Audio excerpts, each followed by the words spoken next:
ഇന്ന് ലോക ഇസ്ലാമോഫോബിയ വിരുദ്ധ ദിനമാണ്.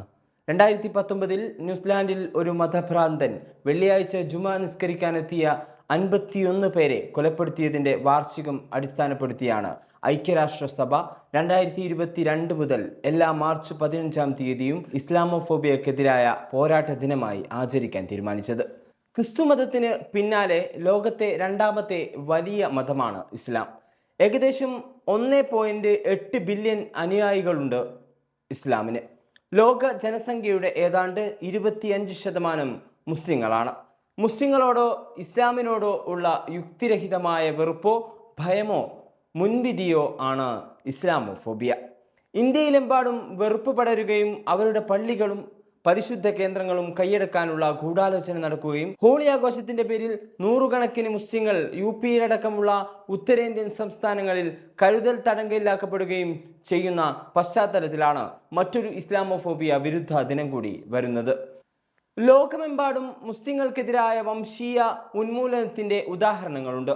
ഗസയിലും മറ്റു ഫലസ്തീൻ നഗരങ്ങളിലും ഇസ്രായേൽ നടത്തിക്കൊണ്ടിരിക്കുന്ന കൂട്ടക്കൊല ഇതിന്റെ നമ്മളുടെ കൺമുന്നിലെ ഉദാഹരണമാണ്.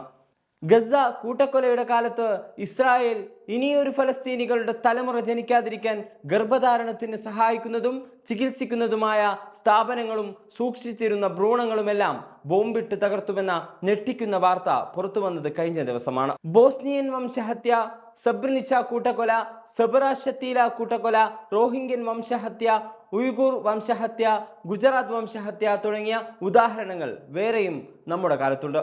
ലോകത്ത് ഇസ്ലാമോഫോബിയ അതിൻ്റെ ഏറ്റവും അപകടകരമായ തലത്തിലേക്ക് ഉയർന്നുകൊണ്ടിരിക്കുന്നുവെന്നാണ് കഴിഞ്ഞ വർഷം UN മുന്നറിയിപ്പ് നൽകിയത്. ഇസ്രായേൽ കഴിഞ്ഞാൽ ഇന്ന് മുസ്ലിം വിരുദ്ധതയുടെ ഇസ്ലാമോഫോബിയയുടെയും ഏറ്റവും വലിയ കേന്ദ്രമാണ് ഇന്ത്യ. കുറ്റാരോപണത്തിൻ്റെയോ സർക്കാരിനെ വിമർശിച്ചതിൻ്റെയോ പേരിൽ മുസ്ലിങ്ങളുടെ വീടുകളും സ്ഥാപനങ്ങളും ബുൾഡോസർ ഉപയോഗിച്ച് തകർക്കുകയും അവരെ കിടക്കാനിടമോ ജീവിതോപാധിയോ ഇല്ലാതെ തെരുവിലേക്ക് തള്ളിവിടുകയും ചെയ്യുന്ന ഏക രാജ്യമാണ് നമ്മുടേത്. സമീപകാലത്ത് മുസ്ലിങ്ങളെ മാത്രം ലക്ഷ്യമിട്ട് നിരവധി നിയമനിർമ്മാണങ്ങൾ നടത്തിയ രാജ്യവും ഇന്ത്യയാണ്.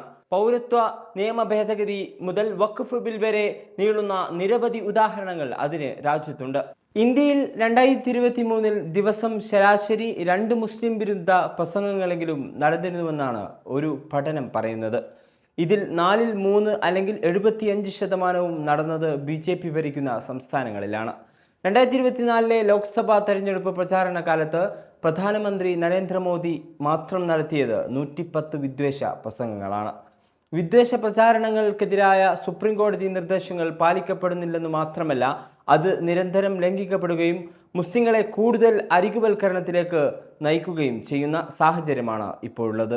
ഇതിൻ്റെ എല്ലാം ഫലമായി ഇന്ന് പല സംസ്ഥാനങ്ങളിലും നല്ല പാർപ്പിട കേന്ദ്രങ്ങളിൽ മുസ്ലിങ്ങൾക്ക് വീട് കിട്ടില്ല.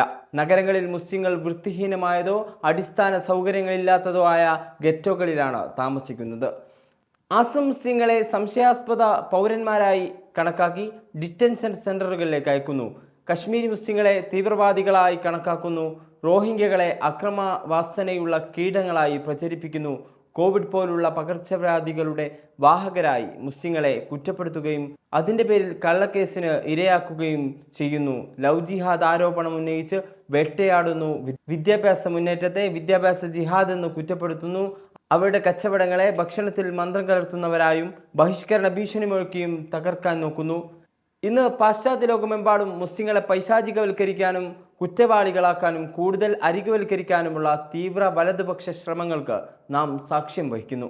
യൂറോപ്യൻ രാജ്യങ്ങളിൽ മുമ്പില്ലാത്ത വിധം മുസ്ലിങ്ങൾക്കെതിരായ കലാപങ്ങൾ നടക്കുന്നു.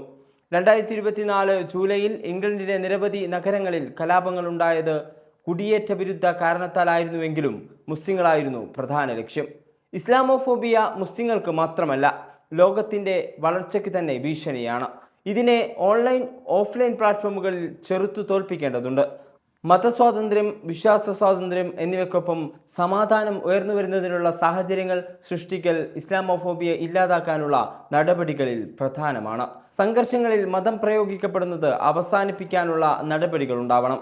വിദ്വേഷ പ്രസംഗങ്ങൾക്കെതിരെ ശക്തമായ നടപടികൾ വേണ്ടതുണ്ട്. ഇസ്ലാമോഫോബിയ മുസ്ലിങ്ങൾക്ക് മാത്രമല്ല, ലോകത്തിൻ്റെ വളർച്ചയ്ക്ക് തന്നെ ഭീഷണിയാണ്. അതിനെ ഓൺലൈൻ ഓഫ്ലൈൻ പ്ലാറ്റ്ഫോമുകളിൽ ചെറുത്തു തോൽപ്പിക്കേണ്ടതുണ്ട്.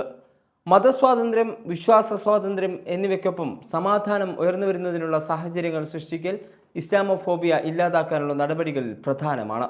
സംഘർഷങ്ങളിൽ മതം പ്രയോഗിക്കപ്പെടുന്നത് അവസാനിപ്പിക്കാനുള്ള നടപടികൾ ഉണ്ടാവണം. വിദ്വേഷ പ്രസംഗങ്ങൾക്കെതിരെ ശക്തമായ നടപടികൾ വേണ്ടതുണ്ട്. ഇസ്ലാമോഫോബിയക്കെതിരായ ഓരോ രാജ്യവും നിയമം നടപ്പാക്കുകയും അതിനെ അന്താരാഷ്ട്ര നിയമവുമായും മനുഷ്യാവകാശ മാനദണ്ഡങ്ങളുമായും യോജിപ്പിക്കുകയും ചെയ്യണം.